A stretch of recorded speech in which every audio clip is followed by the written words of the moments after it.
Hi, my learners. This is Teacher Mwenya, and today we are continuing with the WEIMAR Republic matters. Today we are focusing on how those challenges we discussed in the previous videos, how the WEIMAR Republic tried to solve them. And the headline here says the role played by German statesman GUSTAV STRESSMAN to solve WEIMAR's challenges. So, what was the role played by GUSTAV STRESSMAN? So, number one is that in 1923, Friedrich Ebert, who was the first president of the WEIMAR government, president of the WEIMAR Republic, identified a very vibrant politician called GUSTAV STRESSMAN. So GUSTAV STRESSMAN was very instrumental in shaping the economy of the WEIMAR Republic, who was appointed to perform two roles. So GUSTAV STRESSMAN had two roles. One, foreign affairs minister. A foreign affairs minister is a minister chosen by a government or by a president to ensure that external matters outside the government, outside the nation, are negotiated on behalf of their mother country. Then German Chancellor. A chancellor could as well be said a prime minister. A prime minister can serve two roles. Domestic, internal matters can be solved as well as external matters. So these two positions were performed by GUSTAV STRESSMAN. Something that you have to realize that he was such a powerful figure in the WEIMAR Republic. So GUSTAV STRESSMAN's appointment by the WEIMAR government aimed at restoring Germany's international image and standing with the other nations. So number one, GUSTAV STRESSMAN had to ensure that the image out there on the international scene was restored. You remember that Germany was reduced to a smaller country, which did not really matter, but that image needed to be improved. Secondly, to improve the economic struggles of the WEIMAR and bring out improved standard of living for the masses. So secondly, GUSTAV STRESSMAN must ensure that the standard of living, the economic situation within Germany improves. Therefore, here below is the table showing key achievement made by STRESSMAN. So let's proceed to discuss the table here. So deliberately, I've tried to put the table here. So there's a year and a key achievement that GUSTAV STRESSMAN made. So in 1923, following the year of appointment, new currency called Rentenmark was introduced to counter the hyperinflation. Previously, we did say that Germany or the WEIMAR government tried to counter the high inflation levels by printing more money as if to solve the situation. But we do realize that that only resulted into hyperinflation as goods were no longer available. Since more money was printed and people could access these goods easily, it only made goods not to be available. So only limited money or amount of money was printed in order to stabilize prices of goods and services. That is very clear explanation there. Therefore, in 1924, the Dawes plan. Now, it is called the Dawes plan because the person behind it is Charles Darwin. He was an American statesman who, together with GUSTAV STRESSMAN, negotiated a plan of restructuring the payment plan of the reparation fees owed by Germany. You remember that Germany had to pay 6.6 million money to the Allied powers as war damages to the Allied powers.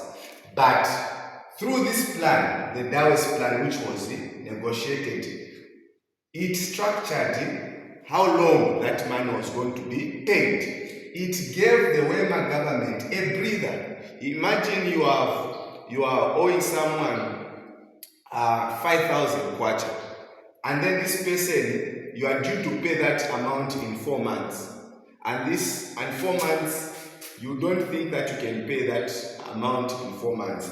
Then the person tells you to say, okay, fine, I think you can pay me in 7 months. It only means that if you are able to buy yourself a shirt, now you can buy yourself a shirt, because you know that the period in which you are to pay the other person you are owing is enough. This is exactly, the economy had a breather.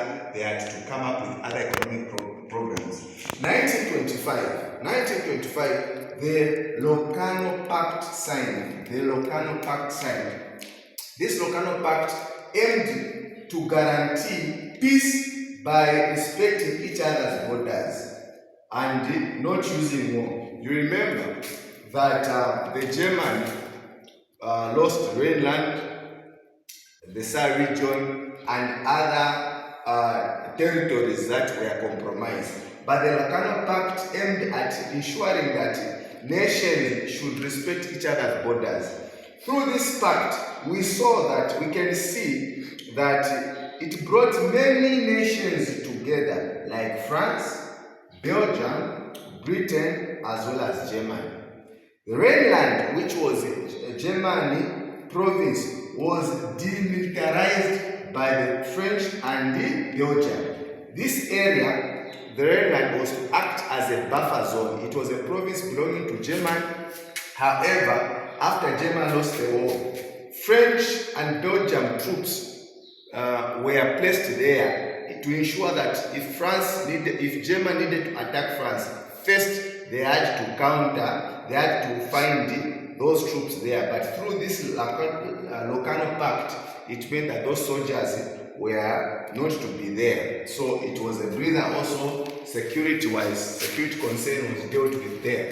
In 1926, Germany becomes a member of the League of Nations. So Gustav Stresemann negotiated for the entry of Germany to the League of Nations. So the League of Nations, you understand, that was an international organization where members of world states or world countries had to be part of. So this improved the international status of Germany, as it could now voice out its concerns to others at a global stage. Germany that was not able to speak was now able to speak to others so that they can hear their issues and concerns. In 1928, the Kellogg-Briand Pact was signed. 1928, the Kellogg-Briand Pact was signed. Now, what was this? It brought together several nations like Italy, France, Germany, Belgium, Japan, Poland, Czechoslovakia, and so many nations signed this Kellogg-Briand Pact. What was the aim of signing this? It was each was to commit to a peaceful way of solving international disputes. It guaranteed German security concerns. Remember, Germany was very worried that at any time it may be attacked by those neighboring countries.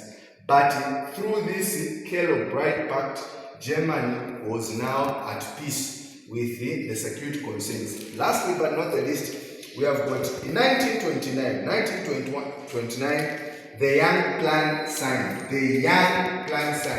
This was a plan, a financial plan that was negotiated by Owen Plan. This plan, it is actually someone's name. Owen Plan, he was a diplomat of America, and together with Gustav Stresemann, they struck a deal that replaced the Charles Darwin in 1924. We have already talked about the Charles Darwin Plan. But this Young Plan meant to reduce, this plan aimed at reducing the money owed to the Allied powers. So it means that if they had to pay, say, 100,000 million, it means that now they reduced it maybe to 80,000 million. And also, it gave the Weimar government a long period of time to pay the said amount. Therefore, we are saying that through these key achievements, that Gustav Stresemann tried to put in place, we are now saying the WEIMAR government for some time, for a temporal period, they managed to actually have economic situation brought under control because the economy now started ticking, employment levels started improving, industries now were put in place, and for some time, at least the WEIMAR government managed to survive this situation. The unfortunate part is that Gustav Stresemann died in 1929, as well as the Great Depression in America started. This just brought more chaos, or the temporal period of enjoying economic progress was brought to a standstill, or more challenges followed. Until next time, Teacher Mwenya, bye.